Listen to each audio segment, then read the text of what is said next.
अस्सलाम वालेकुम नाजरीन, मैं हूँ आपकी मेज़बान ज़रीन और आपका इस्तकबाल करती हूँ इस बेहद ख़ास पेशकश जिसका नाम है आपकी सहेली।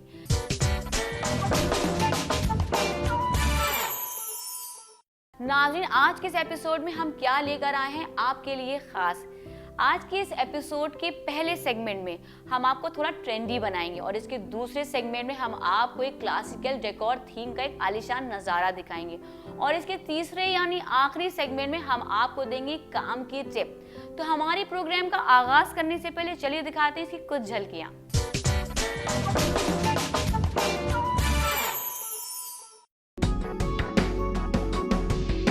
ओकेजन कोई भी हो, गर्ल्स हमेशा अपने ड्रेसिंग स्टाइल को ध्यान में रखती हैं। मैं I live in a joint family. मेरे इन-लॉज, मेरी फैमिली सब यहीं लखनऊ को ही बिलोंग करती है। सो मेरा ज़्यादातर वक्त उनके साथ बीतता है। खवातीन, आजकल का मौसम बेहद खुशगवार है, साथ ही साथ हर दिल अजीज भी हो गया है।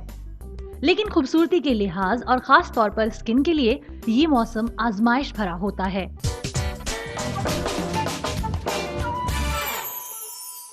तो चलिए नाजरीन, आगाज करते हैं हमारे पहले सेगमेंट का यानी ट्रेंडी रहे आप में, जहां हम आपको देने वाले ट्रेंडी रहने के कुछ खास तरीके जिससे आप ट्रेंडी और स्टाइलिश दिख सकते हैं। चलिए लेट्स हैव अ लुक।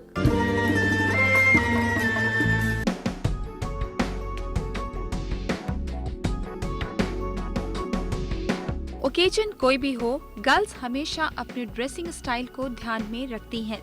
इसलिए फैशन वर्ल्ड में आ रहे हर चेंज की जानकारी हम खास आपके लिए लेकर आते हैं इस ट्रेंड सेटर सेगमेंट में।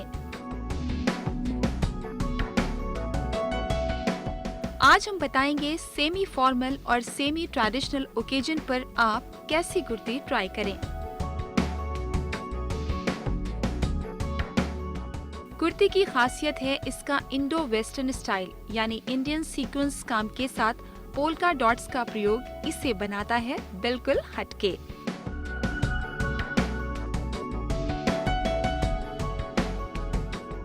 चटक पीले रंग को भूरे रंग के साथ कंबाइन किया गया, जो काफी एक रेयर कलर कॉम्बिनेशन है। कुर्ती के नेक पर कंट्रास्ट रंग का प्रयोग कर फ्लोरी सीक्वेंस वर्क किया गया है, जो इसे हाईलाइट करता है। जहां एक और ये कुर्ती आपके सेमी फॉर्मल ओकेजन की शान बन सकती है, वहीं दूसरी ओर इसमें लगाया गया गोटा वर्क इसे ट्रेडिशनल टच भी देता है। गोटे को स्टाइलिश तरीके से कई रंगों में फाइन करता है, साथ ही कुर्ती का अम्ब्रेला स्टाइल निखर कर नजर आता है। कुर्ती की स्लीव्स को शॉर्ट रखा गया है ताकि इसकी डिजाइन म्यूट ना हो जाए और ग्लैम क्वेश्चन बढ़ाने के लिए इसमें नेट का भी प्रयोग, यानी आपकी पर्सनालिटी को एक बैलेंस लुक ऐसी ही डिजाइन से मिलेगा जिसमें कोई चीज को ओवरडू ना किया गया हो।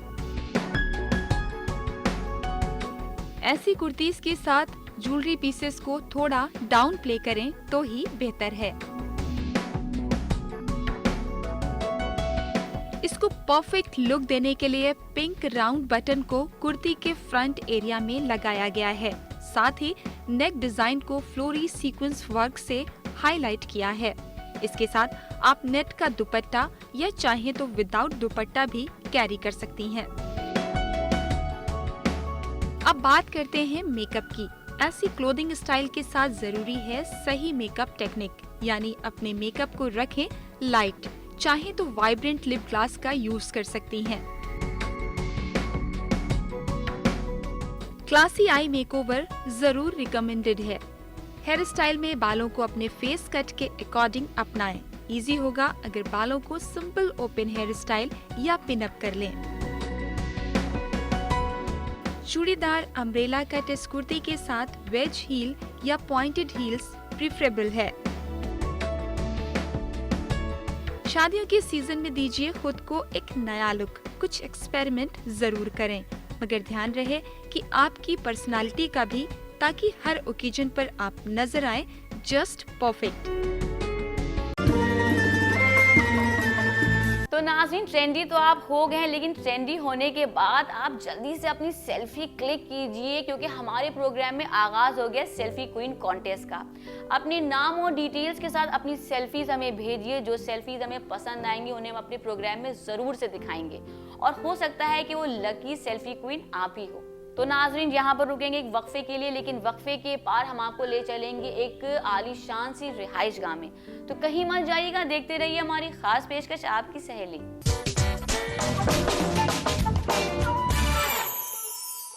वक्फे के बाद नाज़रीन आपका खैर मकदम है। आप देख रहे हैं आपकी सहेली। नाज़रीन, आज हम एक आलीशान सी रिहाइश गाह में मौजूद हैं। ये आलीशान क्यों है? क्योंकि इसको सजाने वाली जो खातून, जो हाउस मेकर हैं, उन्होंने इसको एक क्लासिकल टच दिया है, और साथ ही उन खातून की शख्सियत में कुछ खासा रंग भी हैं। तो नाज़रीन, आज हम आयशा मसूद की खूबसूरत सी रिहाइश गाह में मौजूद हैं। तो चलिए चलते हैं उनकी जानिब, उनका इस्तकबाल करते हैं। अस्सलाम वालेकुम आयशा। वालेकुम सलाम ज़रीन। कैसे मिजाज हैं आपके? बिल्कुल ठीक, आप कैसे हैं? अल्हम्दुलिल्लाह। आयशा, आप अपना जो इंट्रो है, अपना तारुफ हमारे नाज़रीन, जो हमारे व्यूवर्स हमें देख रहे हैं, उन्हें खुद से कराइए। मेरा नाम आयशा मसूद है। मैं लखनऊ को ही बिलोंग करती हूँ। मेरी परवरिश, मेरी एजुकेशन सब लखनऊ से ही है, और अब 13 साल हो गए मेरी शादी को। मेरे माशाल्लाह से मेरे 3 बेटे हैं, और मेरा ज़्यादातर वक्त उनकी परवरिश, उनकी एजुकेशन में ही जाता है। और मेरे बचे हुए वक्त को मैं अपने घर को सजाने में, और मुझे गार्डनिंग का थोड़ा शौक़ है, तो वो मैं करती हूँ।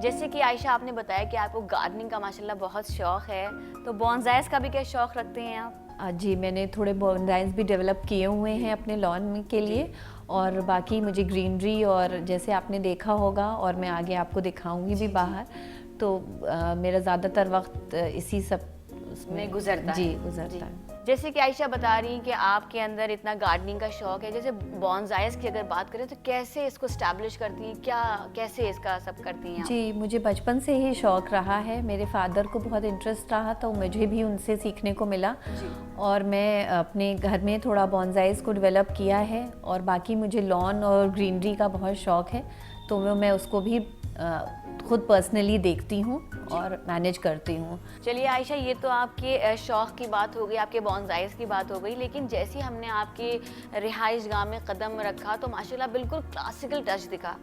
तो ये आपको ये आइडिया कहाँ से आया कि आपको यही पैटर्न यूज़ करना है अपने डेकोर में? जी, ये तो मेरा पर्सनल चॉइस है। मुझे इसी तरह का डेकोर पसंद आता है, जो थोड़ा सॉफ्ट हो और सटल हो, हल्के कलर्स हैं, और उनको बाकी चीज़ों से एनहांस किया जा सकता है। बट अदरवाइज़ बाकी जो मेन सोफ़ा है या पोस्ट्री है या और चीज़ें हैं, उनको मैं सटल और सॉफ्ट कलर्स में ही रखना पसंद करती हूँ।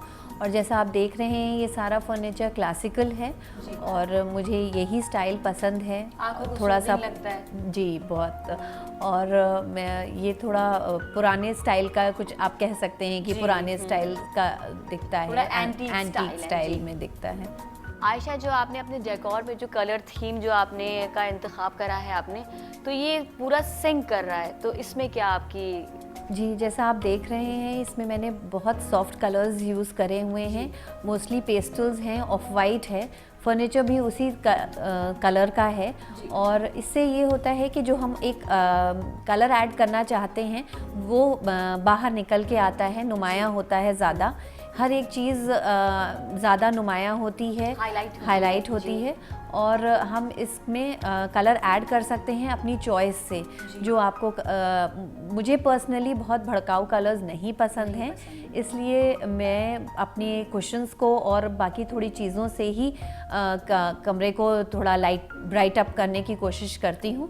अदरवाइज़ सारी चीज़ें सॉफ्ट कलर्स में ही। कोई एक पीस ले लिया जिससे वो हाईलाइट हो गया, आपका वो पोर्शन आपका हाईलाइट हो गया। जी, बहुत अच्छा ये ट्रिक है। ये एक मैं बताना चाहूँगी अपने व्यूवर्स को कि बहुत अच्छी ट्रिक है कि आप सॉफ्ट कलर यूज़ करें, लेकिन किसी एक ब्राइट कलर से आप पूरा अपना कॉर्नर जो है वो हाईलाइट कर सकते हैं। साथ ही आयशा, अगर बात करें हम आपके आउटडोर्स प्लांट तो हमने देखे, लेकिन इंडोर्स प्लांट की अगर बात करें तो आपने ज़्यादा मतलब क्लटरी नहीं करा है, आपने कहीं पर ही एक बहुत सॉफ्ट सा एक पॉट दे दिया है। तो कुदरत के कितने आप करीब हैं। जी, जैसे मैंने बताया कि मुझे शौक़ है तो इंडोर प्लांट्स भी मैं रखती हूँ, उनसे एक और लाइट इफ़ेक्ट आता है, सॉफ्टनेस लगती है, ये बहुत नेचुरल लुक देता है और लगता है कि आप नेचर के करीब हैं और ग्रीनरी से एक निकल के आता है कॉर्नर। आर्टिफिशियल भी नहीं लगता है। आर्टिफिशियल नहीं लगता है, बिल्कुल। ये तो बात हो गई आयशा आपकी रिहाइश गाह की, लेकिन आपकी जो ये इतनी आलिशान सी रिहाइश गाह, इसमें सबसे फेवरेट कॉर्नर आपका कौन सा है जहाँ आप अपने सुकून के पल लम्हे आप बिताना पसंद करती हैं? जी बिल्कुल, मैं अभी आपको दिखाऊंगी। जैसे कि मैंने बताया, वो मेरा छोटा सा टेरेस है मेरे रूम के आगे, जो मुझे बहुत मेरे दिल के करीब है और मुझे बहुत अजीज़ है वो पोर्शन मेरे घर का। और वो मैंने अभी रिसेंटली इसको डेवलप किया है और मैं आपको श्योरली उसको दिखाऊंगी इंशाल्लाह। मैं ज़रूर देखना चाहूँगी। एक छोटा सा सवाल मैं आपसे और करना चाहूँगी आयशा, कि आप अपना जो वक्त है, वैसे तो आप बहुत बिजी रहती हैं अपने बच्चों में माशाल्लाह, अपनी रिहाइशगाह में, लेकिन जो और थोड़ा सा वक्त बचता है उसमें आप कहाँ मसरूफ़ रहती हैं? बस जैसे मैंने बताया कि मेरे 3 बेटे हैं, तो मैं उनको परवरिश में ही मेरा ज़्यादातर वक्त जाता है। बाकी I live in a joint family, मेरे इन-लॉज़, मेरी फैमिली सब यहीं लखनऊ को ही बिलोंग करती है। सो मेरा ज़्यादातर वक्त उनके साथ बीतता है। बाकी मेरी फ्रेंड्स हैं, मेरी सोशलाइजिंग है, मेरा फ्रेंड सर्कल पूरा है यहाँ पर। सो मेरा ज़्यादातर वक्त उसमें जाता है। और अभी रिसेंटली मैंने एक छोटा सा काम अपनी तरफ से करने की कोशिश करी है। हमारे यहाँ अंडर कंस्ट्रक्शन साइट्स हैं, 3-4 साइट्स हैं जिस पे लेबरर्स काम करते हैं, और उन लेबरर्स के छोटे छोटे बच्चे हैं जो सिर्फ पूरा दिन इधर उधर घूमते रहते हैं और वो कुछ भी नहीं कर रहे होते हैं। मैंने उनके लिए एक छोटा ये सोचा है कि मैं आगे उनके लिए एक छोटा स्कूल, वहाँ पर जो छोटे बच्चे हैं वो एक स्कूल बनाऊं, और एक और जो उनसे छोटे हैं वो उनके लिए क्रैश हो, जिसमें वो वहाँ पे उनकी देखभाल हो सके उनके। और जो बड़े बच्चे हैं मैं थोड़ा उनको मोटिवेट करना करती हूँ ताकि वो स्कूल जाएं, आसपास के स्कूलों में जाएं, और मैं उसके लिए उनको पूरी तरह से हेल्प करती हूँ फाइनेंशियली। और उनको मोटिवेट, सबसे ज़्यादा तो उनको मोटिवेट करना होता है कि वो पढ़ें आगे, और जो उनके लिए बेहतर है आगे की लाइफ के लिए उनकी। तो बस यही है 2 चीज़ें। ये मेरा रिसेंट नया मतलब वो है। और सही मायने में कहा जाए तो ये सदक़ा जारिया का काम है, और अल्लाह ताला आपको इसकी जज़ा खैर दे। और ये बहुत ही सवाब का काम है कि आप गरीब बच्चों के लिए भी वक्त निकाल रही हैं, उनकी पढ़ाई के लिए इतना कर रही हैं जो उनके आगे मुस्तक़बिल उनका संवारेगा। अपने आप में बहुत बड़ी बात है। आपका ये बहुत अच्छा एक मसरूफ़ियत का आपका काम है। अल्लाह ताला आपको इसमें खूब तरक्की दे। आयशा, माशाल्लाह आपकी जो रिहाइश गाह ये इतनी बड़ी है कि हम एक एपिसोड में तो इसको अपने व्यूवर्स को नहीं दिखा सकते, लेकिन आज के लिए तो हमारा वक्त यहीं पे ख़त्म हो रहा है। तो आपका बहुत शुक्रिया कि आपने हमारी टीम को बुलाया, इतना अच्छा इस्तक़बाल करा। लेकिन इंशाल्लाह आगे के एपिसोड्स में हम आपकी रिहाइश गाह के जो और नज़ारे हैं वो अपने व्यूवर्स को ज़रूर दिखाएंगे। लेकिन आपका बहुत शुक्रिया। बहुत शुक्रिया ज़रीन, मुझे बहुत अच्छा लगा आपसे मिलके, और उम्मीद है कि आगे भी आपसे मुलाकात होगी मेरी। इंशाल्लाह ज़रूर।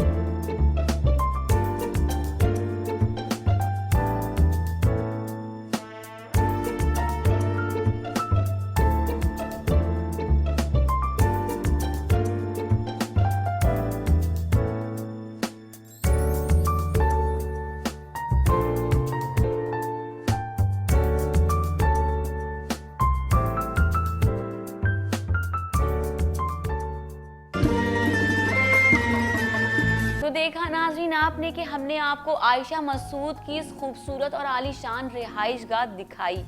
तो नाज़रीन इसी के साथ हम आपको याद दिलाना चाहेंगे कि हमारे प्रोग्राम में सेल्फी क्वीन कॉन्टेस्ट का आगाज़ हो चुका है। तो जल्दी से अपनी सेल्फी को क्लिक करके अपने नाम और डिटेल्स के साथ हमारे शो में भेज दीजिए। जो सेल्फीज हमें पसंद आएगी उन्हें हम ज़रूर से अपने शो में शोकेस करेंगे। तो नाज़रीन यहाँ पर रुकेंगे एक वक्फे के लिए, लेकिन वक्फे के पार हम आपको देंगे नायाब सी टिप। तो कहीं मत जाइएगा, देखते रहिए हमारी ख़ास पेशकश आपकी सहेली।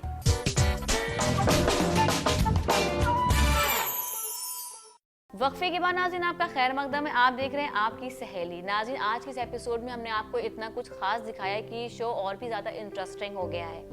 तो नाज़रीन चलिए हम आपको देते हैं काम की बात जो आपकी ज़िंदगी में मुफीद साबित होगी, लेकिन ये मैं नहीं बताऊंगी। चलिए दिखाते हैं हमारे इस सेगमेंट में। खवातीन, आजकल का मौसम बेहद खुशगवार है, साथ ही साथ हर दिल अजीज भी हो गया है। लेकिन खूबसूरती के लिहाज और खास तौर पर स्किन के लिए ये मौसम आजमाइश भरा होता है। मसलन जिनकी स्किन सूखी हो, उन्हें काफी देखभाल की जरूरत पड़ती है। ऐसे में अपनाइए कुछ टिप्स जो आपकी स्किन को बनाए रखेंगी नरम, मुलायम और जवां। क्रीम बेस्ड मॉइस्चराइजर ही इस्तेमाल करने चाहिए।